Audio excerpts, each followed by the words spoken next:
I am sacred. I am holy. My body is sacred.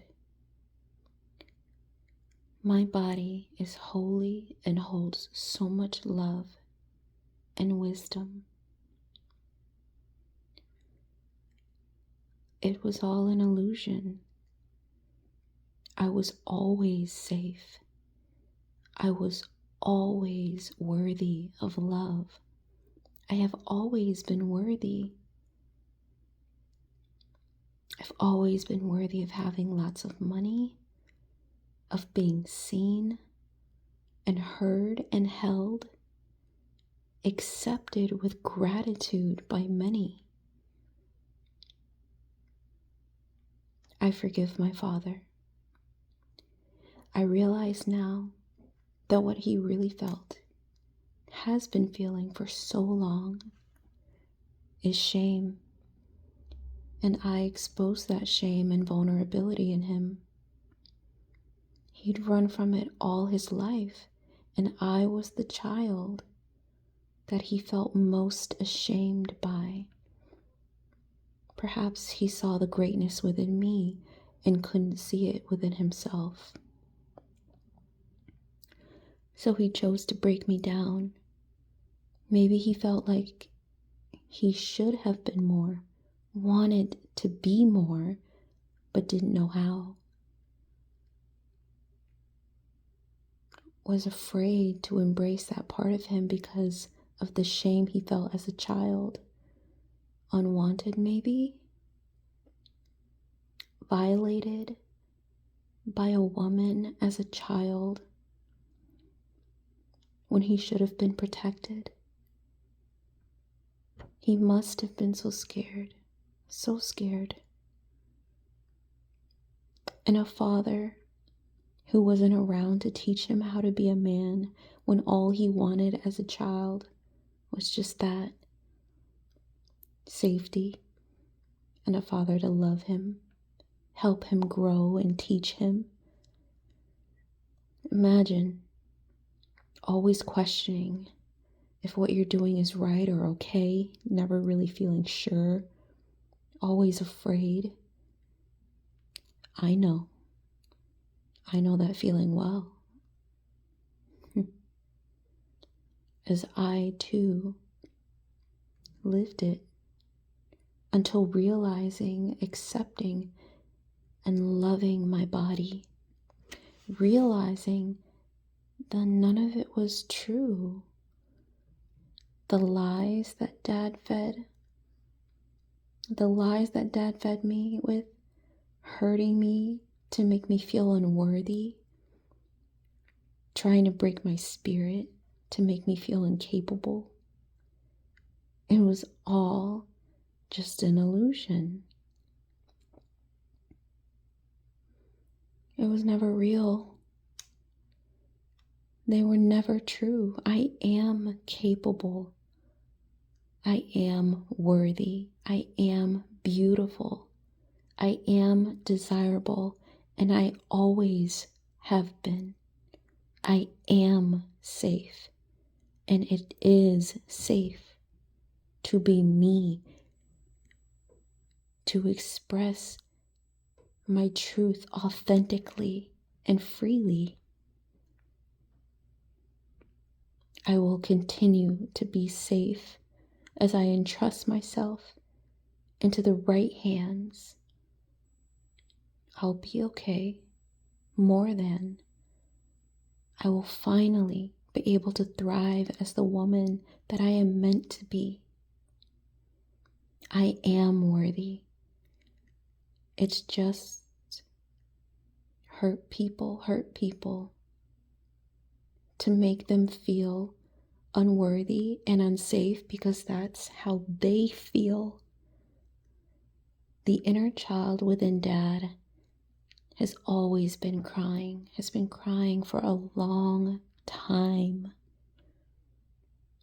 Afraid, scared to death maybe even, and believing that there is something wrong with him because he felt that his father didn't want him.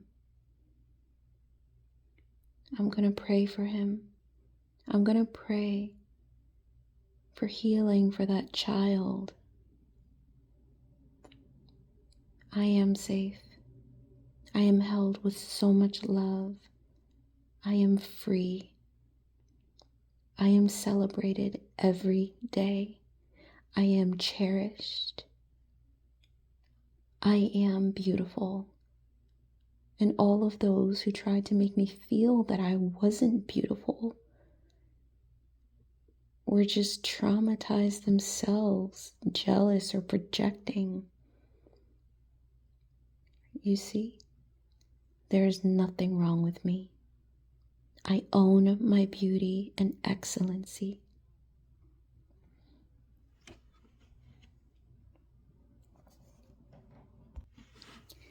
And now for you. You don't feel unworthy. I mean, you do, but it isn't really you. It's the identity of who you were created to be by the narcissist in your family. And that version of quote unquote you is not based on truth. It's based on shame and fear that the narcissist projected onto you to keep you small. It's an illusion, but it feels real, I know, because your brain has been programmed to quote unquote behave, keep quiet, play small, don't shine too bright unless they see the very greatness within you that they think they don't have. They don't see it within themselves because the dark clouds of fear surround them. And even though light is supposed to drive out darkness, they refuse to acknowledge their own light. They refuse to shine. They think that they are unworthy. And you provoke the shame in them that they parade around pretending not to have. It was never your fault. And there was never anything wrong with you. It was never your fault, and there is nothing wrong with you. Say it with me. It was never my fault, and there is nothing wrong with me. I know it's heavy. The shame, their fear, their burdens, their weight. It's okay. You can put it down now. Put them all down. They were never yours to carry. They were never any of ours to carry. And they were probably not even the narcissist's burden to carry, but somewhere, somehow, as a child, someone else projected the shame onto them. Shame, fear, guilt. Because hurt people hurt people. What? Why am I saying this? Why am I saying this? Why does this matter? Because in order for you to heal, you must forgive them. For you to reclaim your soul and embody your truth, to be who you were created to be. So wonderful, so perfect, so complete. Your heart needs the Father. Your heart needs the love of a father, the compassion of a mother, and the gentleness of a child. The heart where your soul resides is restored by your ability to feel again. That's why we have to let go of fear. We have to let go of the bitterness, resentment, shame, guilt, to reclaim and restore our souls, and so that we can attract more love, people who are worthy of our light and abundance. You're worthy of that. That is what you are worthy of. You may wonder why the need for this, and I can understand that, because this is true.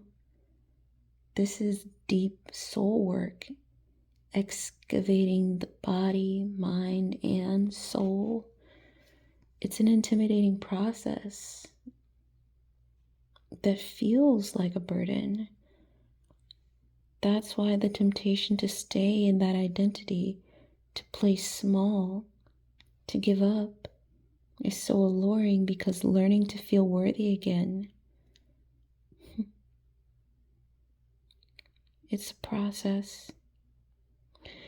But if you don't do it, if I don't do it, when will the cycle stop? Will you pass on the burdens to your children? And if we don't do it, then are we really any different from the narcissists who always ran from their shame and guilt, allowing it to morph into something ugly and demonic and hurtful?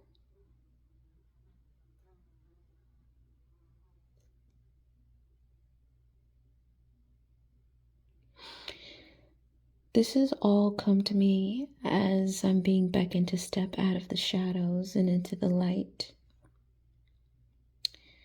A very bright spotlight. To use my gifts and anything else that I may have to share with you, to share with the world.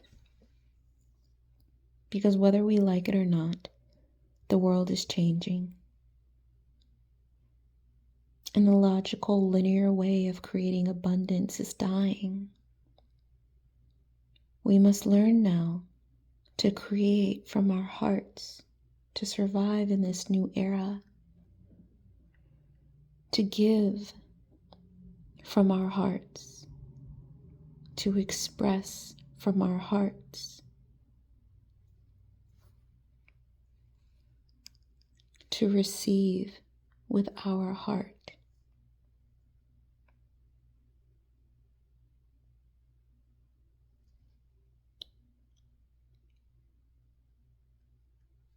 And that includes using the creative gifts that you believe you are unworthy of using, but that you so innately ran to as a child. Tell me your dreams.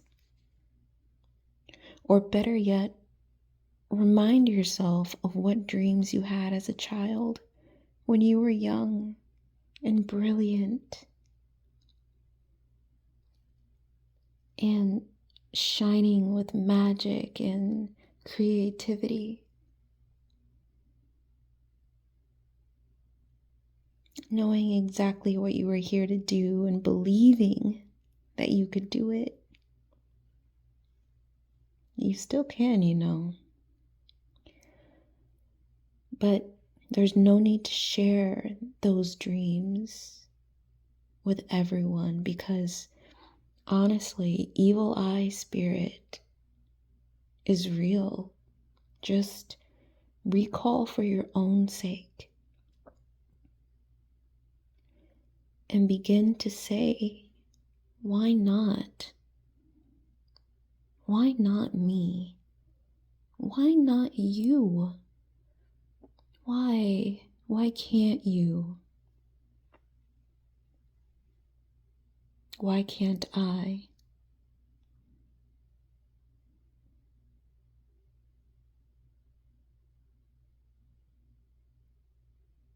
The only difference, I think, between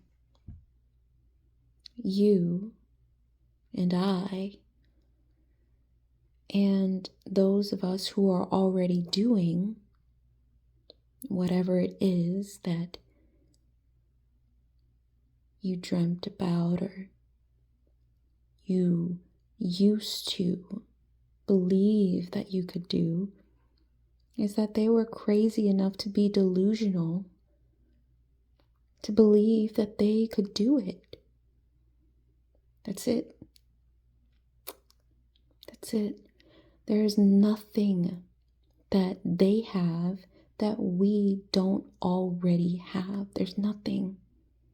Everything within them is within you. And if it's something that you truly believed, truly yearned for, and truly desired, especially as a child, then there is something there. It's for a reason.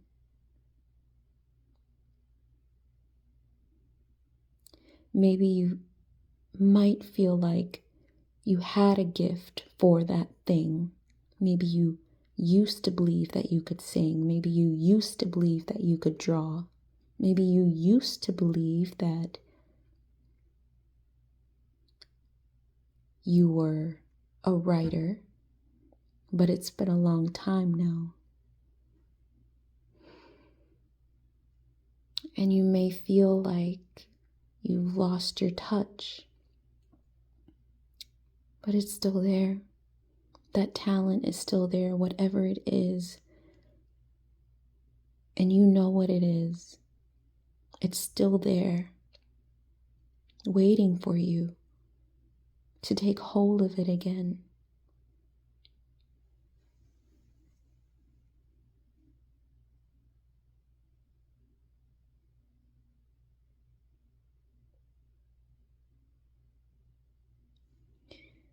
You, me, this community, and our collective conscious, we're all healing. And as we heal, our souls say, "Tell me yes more. Yes, I am worthy. Yes, I can be a famous singer. Yes, I can be an actress. Yes, I would love to paint. Yes, I am beautiful. Yes, I can."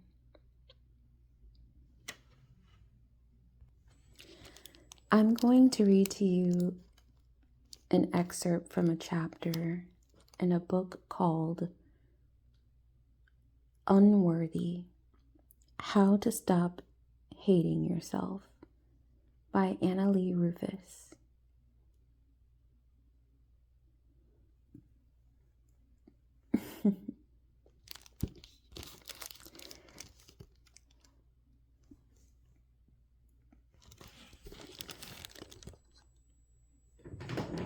Chapter 6.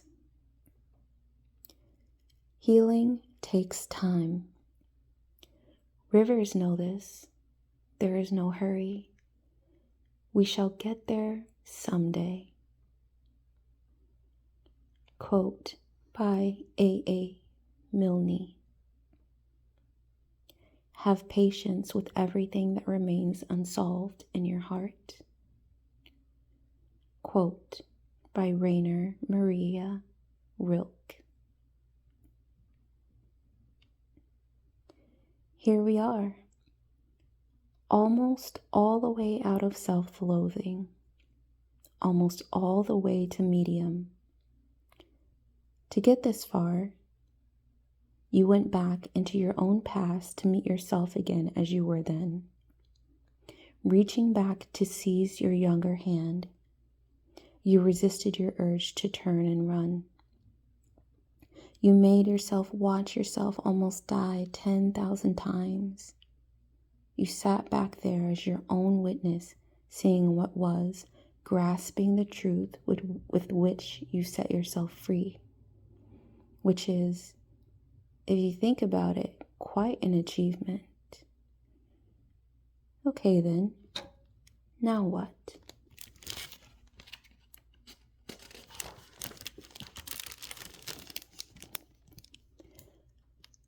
Because at this point, you might be thinking, if I've discovered so much, if I'm now so smart, why do I still hurt like hell? This is the question of the century. We who have hated ourselves ask it every day.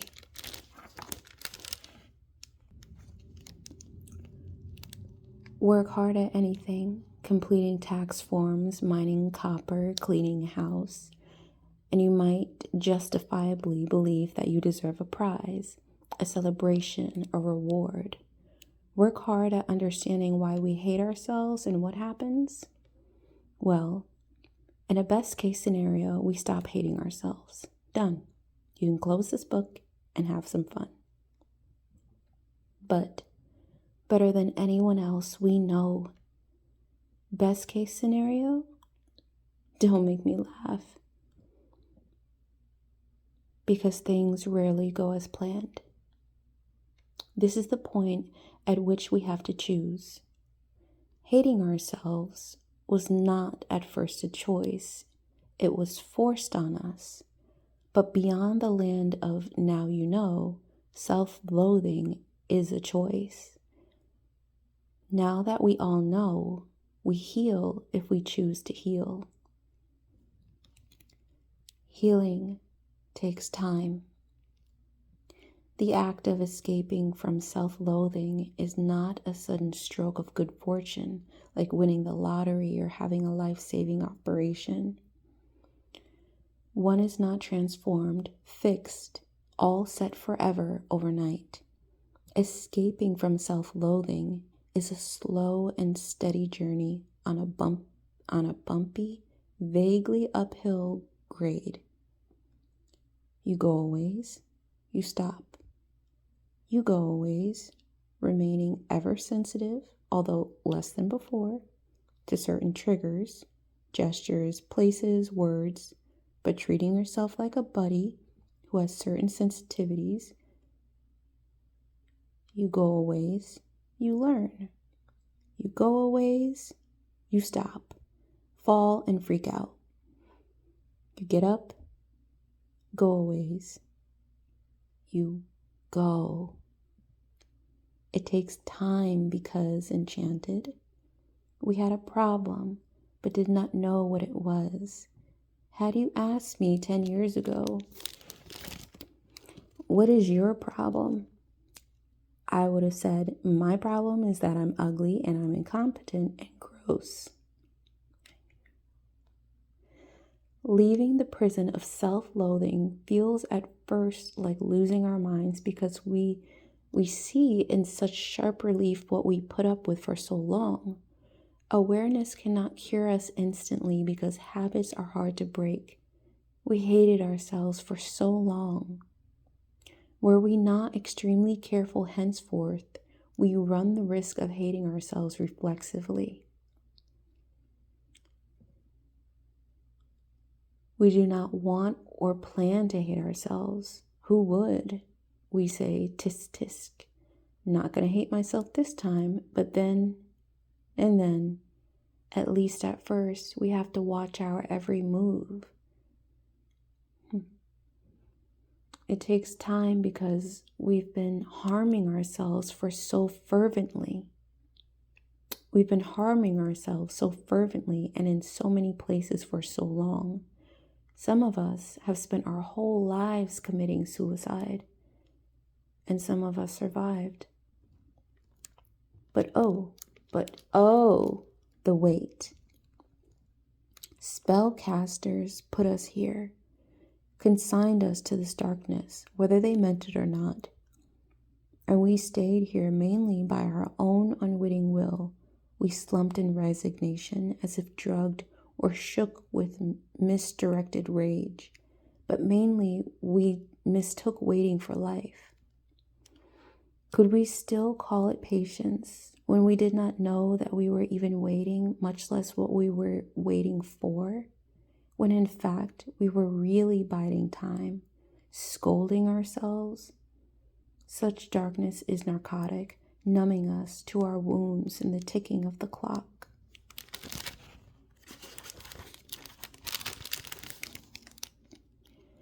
After she was raped by a fan at age 21, the singer Tori Amos spent many years struggling to regain her sexual trust and sense of self.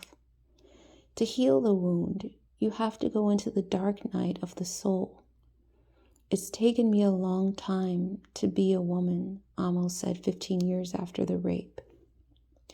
I have a really good shrink, and we started beating a necklace, as she calls it, this much at a time. A little bead here, a little bead there, a memory, a moment, and then one day something shifted. You can get there. You can get there. Waiting, forever waiting. It would be forever, too, had we said nothing, done nothing to save ourselves. Had we not shrieked at each other and at ourselves, "Wake up! Wake up and call yourself by name," as do those who know they exist. Waiting, forever waiting, but for what? We dared not wonder, dared not know, for knowing would reveal the magnitude of what has never been and what might never be, or worse, what has been, which we missed. But miraculous intervention and true grit, we crawled out of the dark and then into the light, only to see how late it was. We felt exactly as one might after sitting through an entire fireworks show with eyes closed, opening them only at the final moment as the last sparkles dissolve.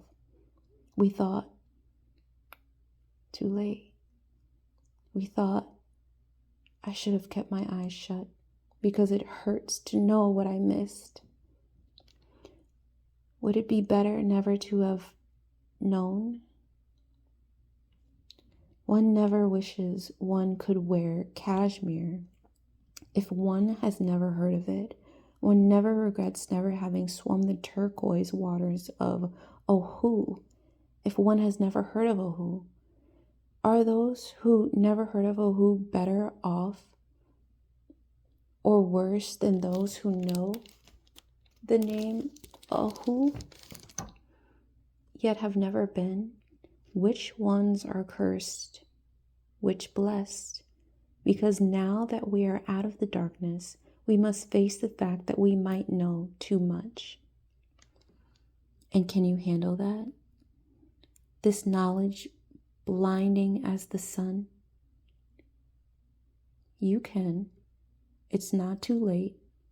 Remember the expression, he who laughs, laughs longest? That's us, the ones who laugh last, in which case we win. Those who never hated themselves have laughed and laughed. Lucky them. We who laugh last are just learning how. But with the incandescent wonder that surrounds the new, it's our turn. Laugh.